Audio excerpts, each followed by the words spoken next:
guys, welcome to the podcast. Again, this is Sparked Realities and I am Camille Castaneda, your host. Ayan. So, yon.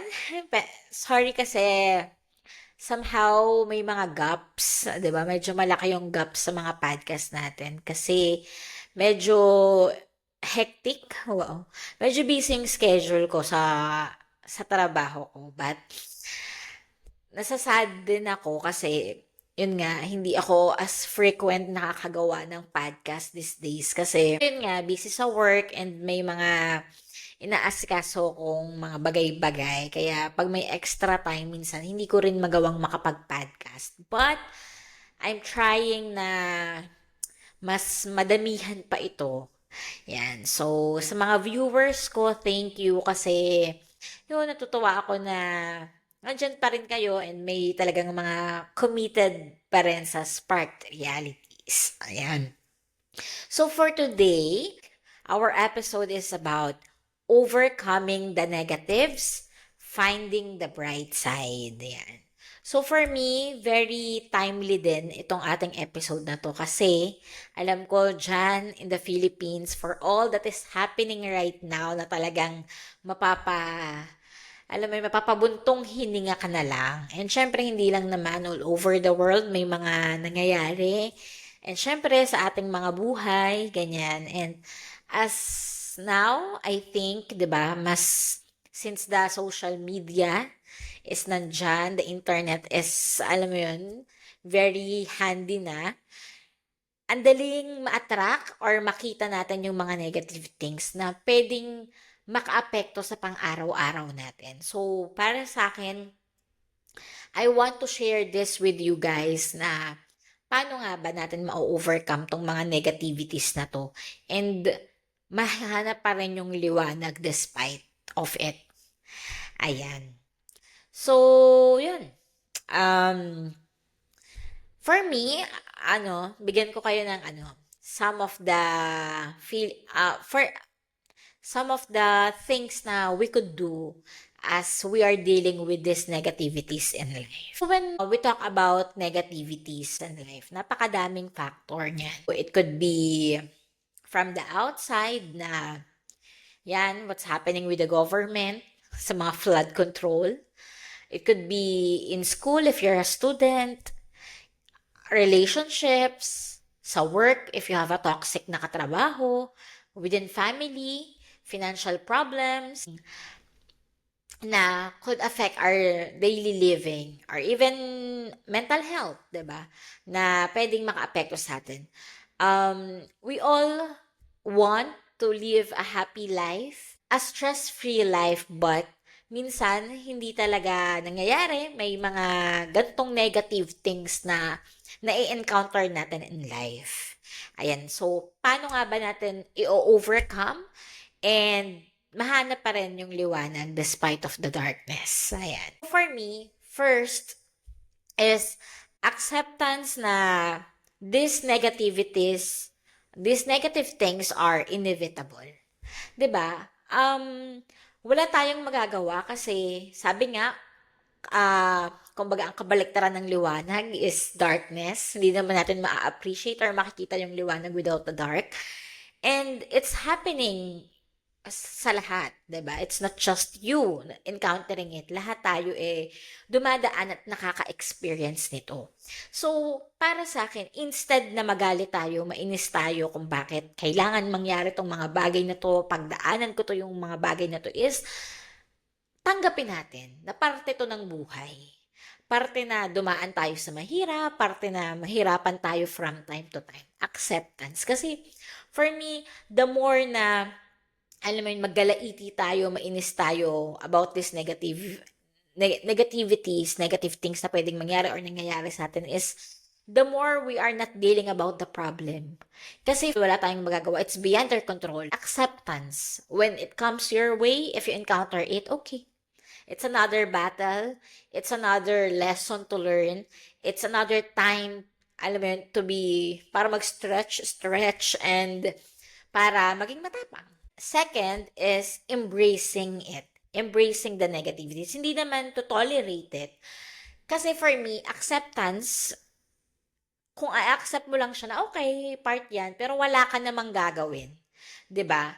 Wala ka namang gagawing plano para i-overcome yon or how to deal with those. Sabi ko nga, I don't think if sa recent yung last podcast ko is that minsan yung mga lesson, yung mga pagsubok na dumadating sa buhay natin, minsan parang na-encounter mo na or it feels like umulit lang kasi hindi mo pa natututunan yung lesson. 'Di ba? Kasi if you learned from it, then if you encounter it again, alam mo na. Or alam mo na i-overcome yun. Embracing it, yun nga, instead of always nagging about it or resenting about negativities, is that look on the brighter side. What is this situation trying to tell me? Bakit ko na-encounter to? Bakit ganito ko siya i-process? Kasi minsan, may ibig sabihin yan eh, why you are so emotional about these things. Maybe there's still some unhealed parts in you. Alam mo yun? Lalo ngayon, napag-uusapan yung mga childhood traumas, ganyan. And also, what you could learn from it. 'Di ba? Ano yung pwede mong matutunan, 'di ba? Madagdag sa pagkatao mo doon. For me, that is the way of really embracing these negativities in our life. Tanggap mo, but dealing with it, acceptance na nandyan siya sa buhay mo, and trying to live with it. Trying to live through it. 'Di ba? Hindi siya pwedeng basta i-neglect mo lang. Alam mo yun, parang garbage, basura sa gilid na, okay, mawawala din yan in time. As long as you are not dealing with it, hindi yan mawawala. Sometimes, magugulat ka na lang nagpa-pile up na. It could cause more negativities, more problem along the way if hindi mo siya i-cater properly. So, yun. Sige, ano tayo, cite for an example. Siguro sa akin, yung isang negativity na encounter ko. Like, siguro, at present, I could say na may mga moments sa work ko na meron akong mga toxic na nagiging coworkers. Like what I'm telling, it is inevitable. Hindi naman ako yung kumpanya. I'm just a simple employee na pwede kong i-filter kung ano at sino yung pwede kong ma-encounter sa trabaho. So, I am accepting the fact that it is inevitable, it's beyond my control, and hindi ko naiinisin yung sarili ko for what is happening or kung anong nasa harapan ko. I am accepting, di ba? I'm embracing it na kung ano mang nandyan is i-overcome ko, pagtatrabahuhan ko or haharapin ko. 'Di ba? Hindi yung, ay nako, magagalit ako buong maghapon kasi buwisit yung kasama ko. I've seen this one post na parang, when we are going sa trabaho natin, we are there to earn money and hindi para makipag-deal dun sa mga toxic na coworkers natin. Do your job and go home. 'Di ba? So, instead of inisin ko palalo yung sarili ko, what's in front of me or ano, is that I'm accepting and I'm dealing with it with grace. 'Di ba? Yeah. And somehow, sa totoo lang, before, hindi ko rin naman siya ginagawa, but I could proudly say na these days is, tatanong ko na yung sarili ko na, ba't ba ako naiimbyer na dito? Or why this kind of situations annoys me? 'Di ba? So, somehow, nakita ko na may reason naman talaga ako para mainis, para magalit. Kasi, there are really toxic behaviors. May mga, minsan, political way din sa trabaho na tsaka. But, yun nga, wala naman akong magagawa kasi hindi ko naman kontrolado lahat ng bagay and yung isipan ng mga tao sa paligid ko. So, ako sa sarili ko is, nagiging matatag ako, matapang ko, knowing kung saan lang yung boundary ko. And somehow, 'di ba, it doesn't mean na ganun yung taong nasa paligid mo is that may right ka na to do bad things or ibalik sa kanila lahat yun, 'di ba? Parang for me, doing that is I am the one ruining myself more than them, 'di ba? And somehow, tinitingnan ko din na okay, baka meron ding pangit sa end ko. And somehow, I've realized na may ma-pride din ako sa sarili ko. Somehow, I am prideful. 'Di ba? Na parang, hindi rin ako, kumbaga, may mga moments din na hindi ko siya properly nakikater. And somehow, I've seen myself prideful. So, it's another lesson. It's another learning sa sarili ko. Makilala yung sarili ko. And I prayed for it na itama ni Papa God yung heart ko. And, alam mo yun, continue trying to do better and doing good and, alam mo yun, dealing with it negatively. So, yun, para sa akin, that's like an example of embracing it, 'di ba? Kasi yun nga, may mga bagay like that, like sa trabaho natin na inevitable. Wala naman tayong magagawa dun. Hindi naman tayo yung HR na pangalagaan natin yung sarili natin kung sino at ano lang yung pwede nating i-deal. But, meron tayong choice araw-araw na pumasok pa rin ipresenta yung sarili natin, magtrabaho ng maayos at piliing maging mabuting tao. 'Di ba? At huwag magpaapekto sa mga gantong bagay. Kasi at the end of the day, hindi naman sila yung magdidikta kung sino tayo or ano yung magiging araw natin. Tayo pa rin. So, yun. For me, yun nga, looking on the brighter side na sa trabaho mo lang naman kasama or in this certain situation and I still have a life out of my job, 'di ba? I could still enjoy life, 'di ba? 'Yon. And grow through it, 'di ba? Anong lesson na matuturo sa'yo ng gantong negative situation and grow from it. 'Di ba? Na may, yun nga yung sinasabi ko lagi, may madagdag sa pagkatao natin with dealing with these situations. Like, kunyari, yung mga moment na kinakapos tayo sa pera. 'Di ba? Hindi naman, may mga ganun talagang moment, 'di ba? Na dumadaan sa atin na hindi laging mataba ang bulsa ang ating mga wallet. And somehow, it teaches us na maging flexible, maging patient, pag-aantay ng next sahod, maging resourceful, 'di ba? Na magkaroon tayo ng side hustle, sa other source of income, or sa food, 'di ba? Kung paano natin mapagkakasya yung maliit, ganyan, paano tayo magtitipid, good investment, savings, ganyan. So, yun na, and yung toughness mo, and yung alam mo sa sarili mo na, even this time will come, yung mga ganong, even these moments na pwedeng mag-arise from time to time is that I am capable. 'Di ba? May mga pwede akong gawin, may mga kakayanan ako para malagpasan tong mga gantong obstacle sa buhay ko.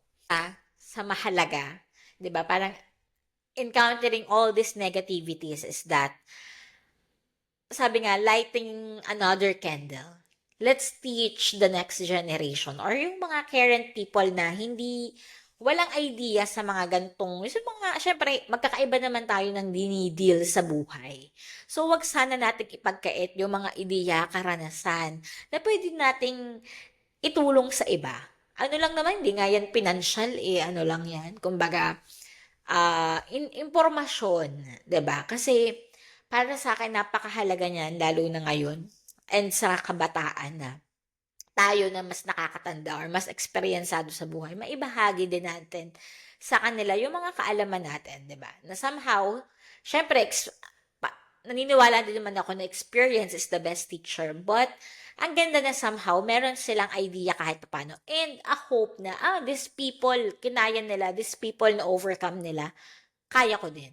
'Di ba? Na, ganun pala, 'di ba? It's inevitable, but kaya naman, 'di ba? A hope. So yun, na wag nating ipagkait yun sa ibang tao. And to our kids, if you have kids, na matutunan nila yun, 'di ba? Kung ano yung mga alam na natin, 'di ba? With all these things na nangyayari and with all the negativities na sinasabi ko nga, inevitable siya, wala naman tayong magagawa about it, is that always remember that there is someone bigger than any of our problems or ano pa man yan na pwede nating ma-encounter along the way. And someone bigger and someone who loves us so much na minsan kasi nakakapanghina ng loob, pag minsan nakakawala ng pag-asa, pag nakikita mo kung gaano kadilim. 'Di ba, na parang grabe, meron pa ba? Or sometimes like the, alam mo yun, the corruption na Grabe, may ano pa ba? May liwanag pa ba after this? But ako naniniwala. Kasi para sa akin, more than anything sa lahat na mening mangyari or sino man or ano man sa mundo to, andyan siya. Andyan yung tatay natin na still in control. Hindi man natin fully na-understand why, but naniniwala ako, he's fully in control and maaasahan natin siya. So, wag sana tayong mawala ng pag-asa when we are in the middle of this kind of things. Kasi, I know, hindi naman madali. 'Di ba? Ang daling sabihin na, look on the brighter side. But sana, wag tayong mauubusan kailanman ng pag-asa. Hold on to that light.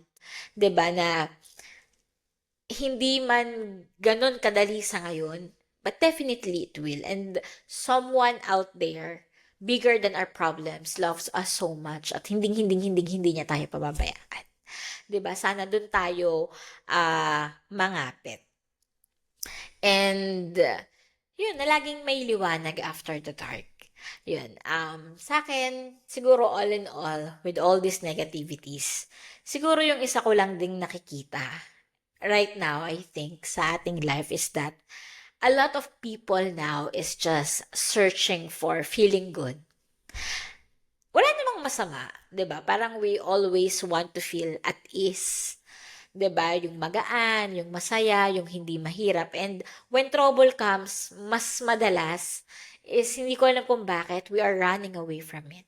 'Di ba? Na yun nga yung sabi ko, sayang na sana wag nyong 'di ba, hindi lang yung magaan yung i-enjoy natin, hindi lang yung madali, but even these negative things, even yung mga trials, yung mga mahihirap, kasi doon tayo lalago. Sayang naman na tumanda tayo na wala tayong pinagtandaan. Sayang naman na wala tayong maisasalin na kaalaman, runong sa susunod na henerasyon o sa mga taong nasa paligid natin. 'Di ba? Sana tayo sa isa't isa maging liwanag. That is part of our daily lives, yung mga negatives na yan. Minsan malaki, minsan maliit lang. But sana, lagi nating piliin yung mas maging mabuti and maging positibo sa buhay. Embrace through it. Since wala nga tayong magagawa, so sabayan na lang natin and get the lesson that we could get. Grow through it. 'Di ba? Sana itong mga pagsubok na to sa buhay natin is palaguin tayo bilang tao and share the blessing of knowledge sa ibang tao. 'Di ba? Para makapagdagdag runong din tayo sa iba. And always remember na beyond and above all these things na pwedeng mangyari, even the joyful things merong isang tatay na nandyan na hindi tayo papabayaan. Ayan. So, let's end it with a Bible verse. Romans 8:28. And we know that in all things, God works for the good of those who love Him, who have been called according to His purpose. Again, thank you guys for joining me and hopefully, meron tayong entry next week. So again, thank you!